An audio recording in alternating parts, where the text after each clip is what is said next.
At the beginning of Warmind, Anna Bray tells us that Guardians are not supposed to look into their past. Guardians aren't supposed to investigate their past. That's the rule. This quaint new rule, mentioned for the first time here, and if enforced with any real punishment, would see even the Hunter Vanguard Cade 6 punished. This seems more like a nod to the player, more so to the lore masters. Don't worry about the past, because it doesn't matter. For anyone thinking that I'm looking too far into this, just remember, the line is delivered by a character who, in Taken King, was confirmed to be dead, and Warmind does nothing to even try to reconcile this error, not even with a half-hearted excuse. It just is what it is, folklore lore. According to everything I could find, it took Frank J. Barbary an entire year to write Warmind. A tweet he sent out the day before the release of Warmind states, and I quote, "Tomorrow we launch at Destiny the Game, #Warmind," which I've been writing for over the last year. I am extremely proud of this content, and it is my first shipped game, so check it out. Much love to my great team at Vicarious Vision Studio and at Bungie. So much for all of that must-have plus 3 years of AAA game development experience to work at Bungie. Then again, I think the guy works at Vicarious Vision, so maybe they have a less rigorous hiring policy.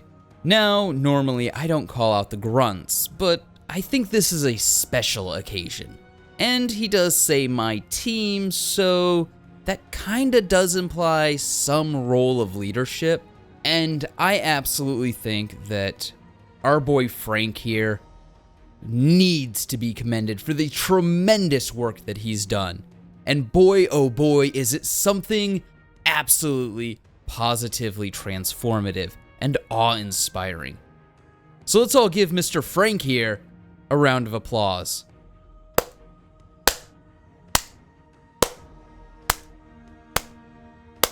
Because, ladies and gents, boys and girls, guardians of all ages, he worked on Warmind for an entire year. And in one fell swoop, he disregarded established lore and continuity and retconned so many things, I actually started to lose count. He wrote some of the worst dialogue in the series yet, and somehow, magically, he managed to fit all of that into 3 story missions and 2 strikes. The fact that he was able to milk this project for over a year and not only get paid but keep his job, well, ladies and gents, man, I can more than appreciate a good bullshit artist when I see one. We are seeing something truly awe-inspiring, life-changing.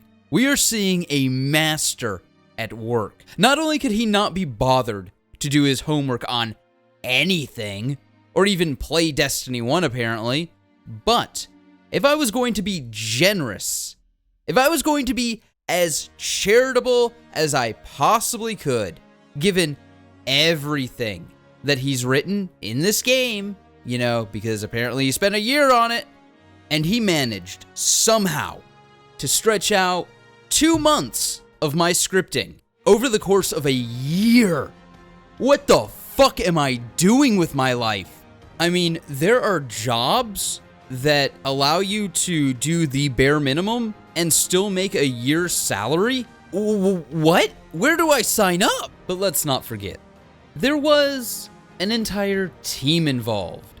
And someone at some point, perhaps, maybe, just maybe, a narrative lead at Bungie had to approve this story. So, whilst I can find it morbidly amusing that somebody spent an entire year on 3 missions and 2 strikes, and some of the worst dialogue we've gotten yet, and enough retcons that I lost count, so much so that I am fucking convinced that these aren't actually retcons. This is just nobody bothering to do an hour of fucking research before putting pen to paper. But I can't really be mad at Frank. I mean, sure, he wrote it, but nobody between him and Bungie at any point heard this line. Warminds before, but Ikora said Rasputin was trapped on Earth. Rasputin is capable of operating across multiple systems simultaneously. So all those times the Vanguard was trying to talk to him in the Cosmodrome. They were engaging fragments of Rasputin left behind after the collapse. But his core mind was always here.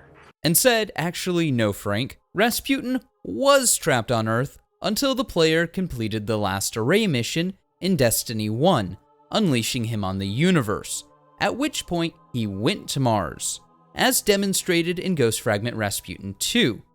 When, between the time that the player kills Draxus the Winter Kell and Valis Ta'ark, he gets into a fight between the Cabal and the Vex, observed by one of Cade 6's Hunter Scouts. The relevant text on the card reads, "She remembers word from Earth. The array opened. A ghost of the Cosmodrome set loose. And she wonders who won this battle, who learned the most. The Vex baiting out this new power, the Cabal hunting it, or the Warmind itself testing its reborn strength."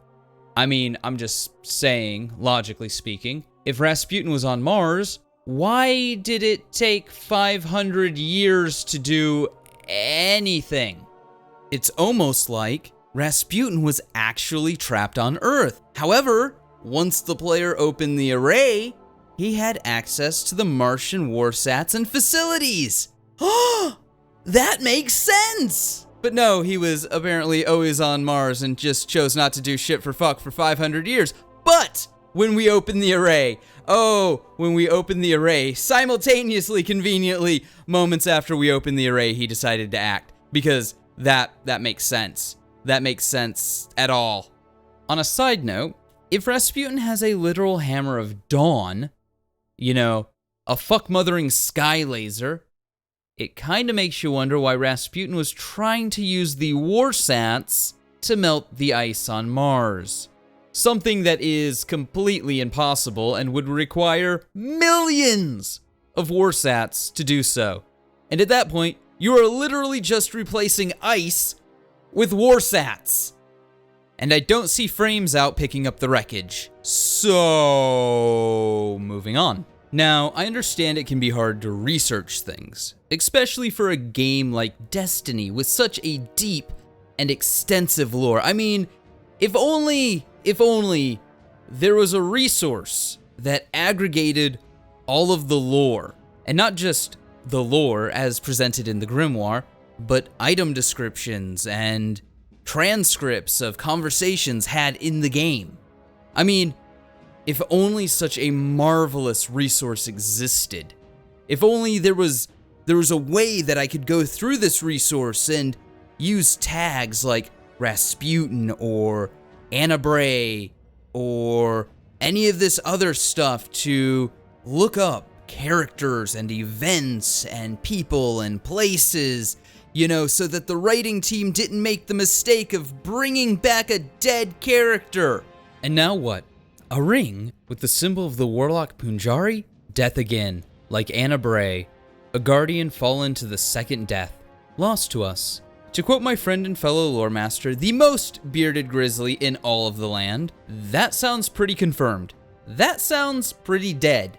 That sounds recovered bodies dead. So, I mean, like, an hour of research on this magical, mystical aggregator of lore might stop the odd things like accidentally bringing characters back from the dead without the slightest explanation as to why they are alive when we're told they're dead.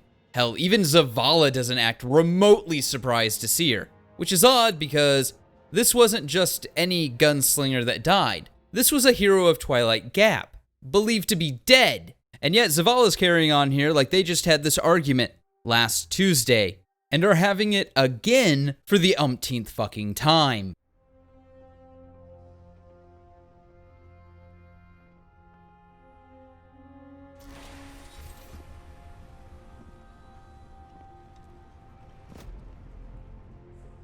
Hello, Guardian. Oh, shanks. What do you think you're doing? Do you have any idea how dangerous this thing is? What were you trying to do to Rasputin? Rasputin is Vanguard business, Anastasia, not yours. You do not belong here. I beg your pardon? You belonged in the city. But instead of standing by your brothers and sisters when Gaul came for us, you were here, doing what you always do. What you were never supposed to do. I did what I believed to be right. I came here to protect humanity. Isn't that what Guardians are supposed to do? This is a war of many fronts. And there's more than one way to fight it, Zavala. Look. You tried to shield the entire world. But you can't. There's got to be a better way. And you think Rasputin is the answer? It's gone silent. It's a broken weapon. Too dangerous to be left alone and too unpredictable to wield. That might be true. Or maybe he has nothing to say. Maybe. Just maybe. We never bothered to ask him what he wanted. I don't have time to go through this with you again. You had no right. I have every right. You don't understand the connection I share with Rasputin. Here, let me show you.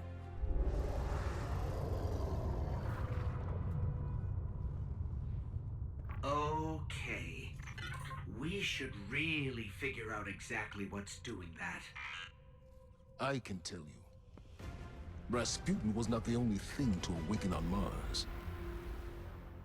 And, speaking of Zavala, talk about character whiplash.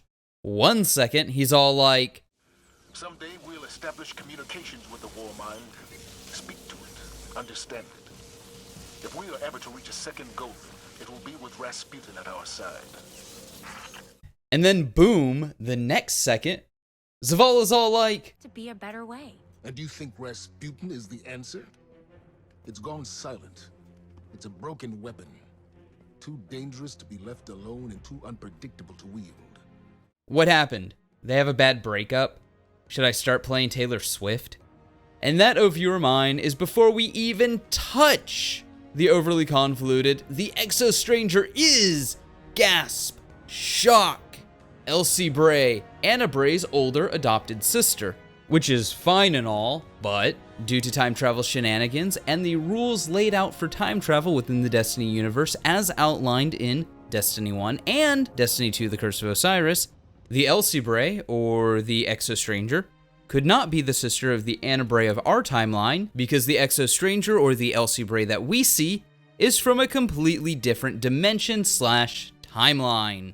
So, yeah, that'll be its own video because I have to delve into theoretical physics and try to explain parallel worlds and string theory. Yay! Point being, we're probably, 12 to 13,000 words into this video? And we have yet to talk about the actual story? And honestly, at this point, you probably could have played the entirety of the Warmind campaign without pausing this video and come back just in time for this mid-roll ad. Really bad jokes aside, the actual story of Warmind, not the controversies that seem to surround every facet of lore that they touched, is like if somebody quickly explained a movie. They're likely to skip the fluff and just recap the story beats. That's all Warmind is, just a bunch of disjointed story beats. We receive a distress signal from Mars. It's Anna. She's trying to get to Rasputin. She needs our help. We fight some Hive. We get to Rasputin's chamber, only to find Zavala's there. Zavala and Anna have a pissing contest, only to be interrupted by a much larger dick, Zool, a hive worm god, who's on Mars because reasons?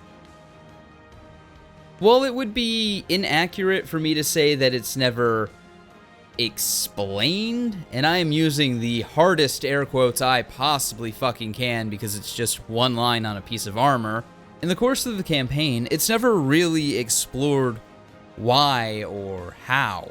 We don't know why Zool and Nokris are on Mars, they just are. Regardless of the how or why, that is never explained. Zavala's all like, we need to fight Zool. And Anna's all like, but we need Rasputin's help. And Zavala tells her to shove it. Zavala then tells us to go to the EDZ to get a fragment of the Traveler, which is locked behind a taken shield. The only taken barricade that our ghost cannot dispel. Because plot convenience. But don't worry, Rasputin remembers he has the Hammer of Dawn. So, after fighting 3 waves of enemies, Anna asks Rasputin really, really nicely to help us out. He obliges, and we get the shard and go back to Mars. And by the way, it should be noted that this is the point where we run out of actual story missions. The remaining story missions are actually the strikes. So, there is that. Strike 1 has us taking the Shard of the Traveler down into the feeding pit of Zool, only to find Nokris, the Hive Prince, Crota's little, twin, older, something, brother.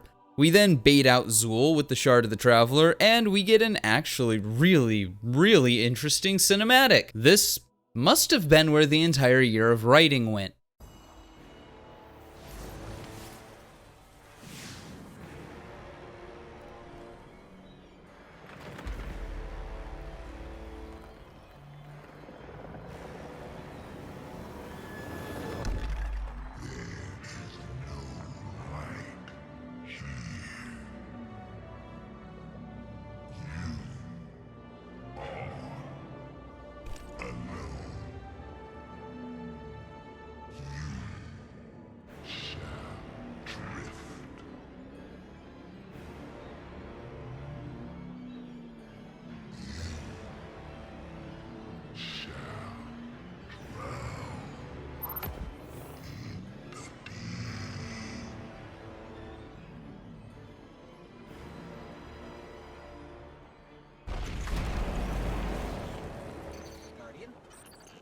Guardian, where are you?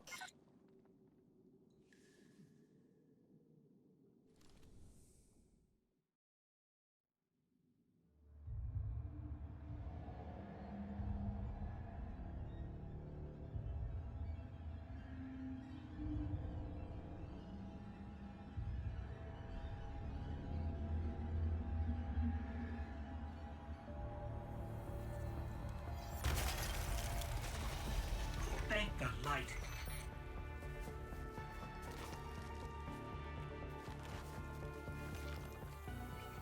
Zoll is heading directly for the Clovis Spray facility and Rasputin.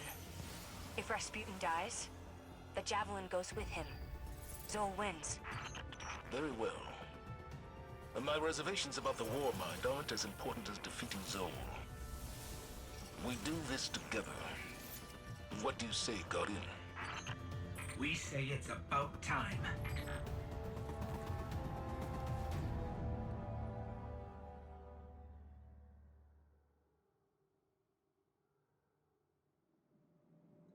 Two things. First, fuck you, Ghost. Zavala was talking to me, not you. Second, you'd think that the upcoming fight with the entity capable of draining your light and crippling you with its mere presence would be really fucking cool. You'd be wrong, because not 5 fucking seconds later, we're running train on Zool and beating him to death with a fucking stick.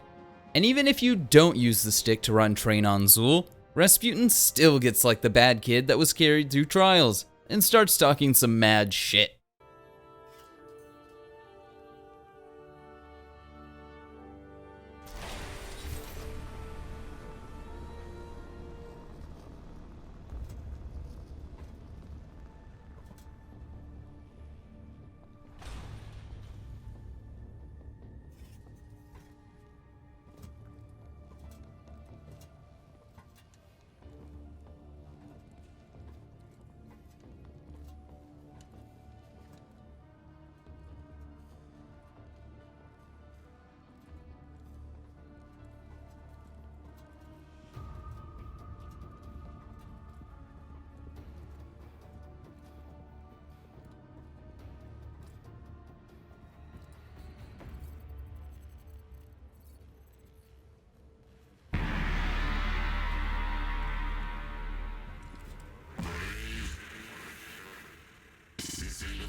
The Bray family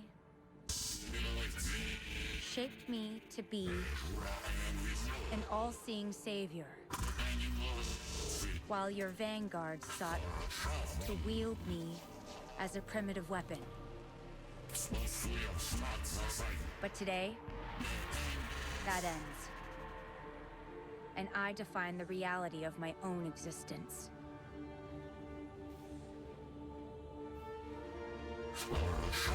My sight will stretch to the edge of this system and beyond. Never again will a threat go unseen.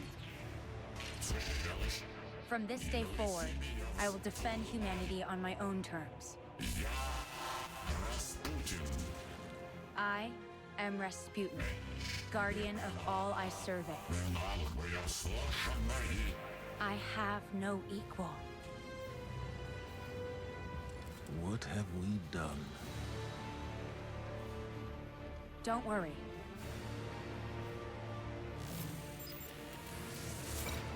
We've got this.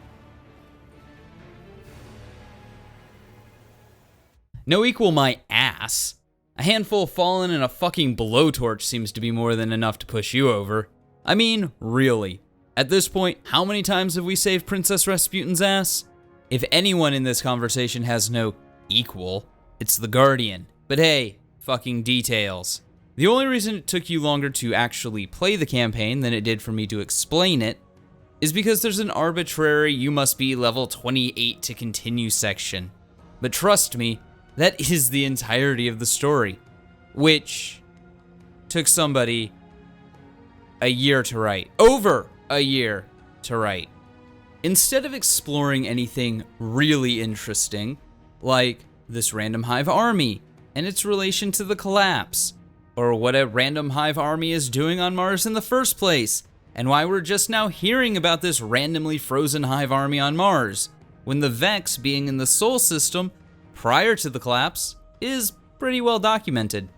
Instead of exploring Rasputin with any real depth, instead of exploring Anna Bray and how she's still alive or why she's still alive or why they retconned her death, instead of exploring that god-awful the Exo-Stranger is in fact, gasp, shock, Elsie Bray revelation, instead of diving into Nokris, a hive prince expunged from the world's grave. The marking suggests this is a hive god, but I don't recognize the symbol. Nothing in the world's grave file either. The name is Nokris. That suddenly, because plot convenience, everybody knows everything about. Not necessarily saying that's a problem. I certainly would have loved to find Nokris' version of the Book of Sorrow, but I guess someone beat us to it.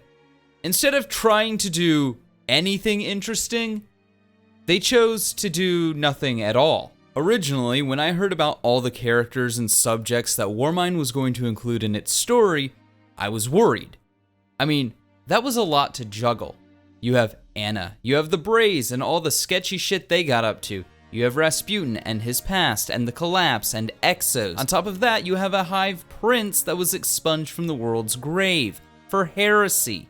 And you have a worm god on Mars that may or may not have been part of the collapse. They don't explain it. That would have been a lot to juggle for anyone, for any writing team, but not impossible. Well, the writers of Warmind decided they weren't gonna even try juggling at all. They decided that they were gonna make everything cheap and disposable and hollow, window dressing. To sum up my thoughts on Warmind, remember in Star Wars when Qui-Gon Jinn explained the Force via midichlorians? That is basically Destiny 2, Destiny 2 The Curse and Fall of Osiris, and Warmind. They go out of their way to explain things that don't need to be explained, to not explain things that need to be explained, and to retcon things that add nothing and further convolute the plot. The in-game storytelling of Destiny has never been the greatest, but Warmind by far is the worst.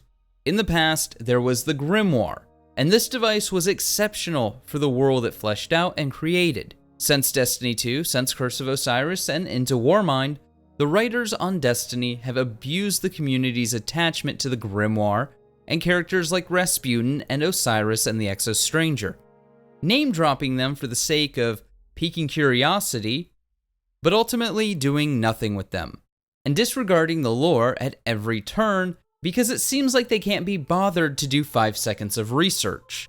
People have been using the word retcon, even myself, a lot to describe Destiny 2, but I don't think that's an appropriate term, as a retcon requires knowledge of what you're retconning and a plan behind it.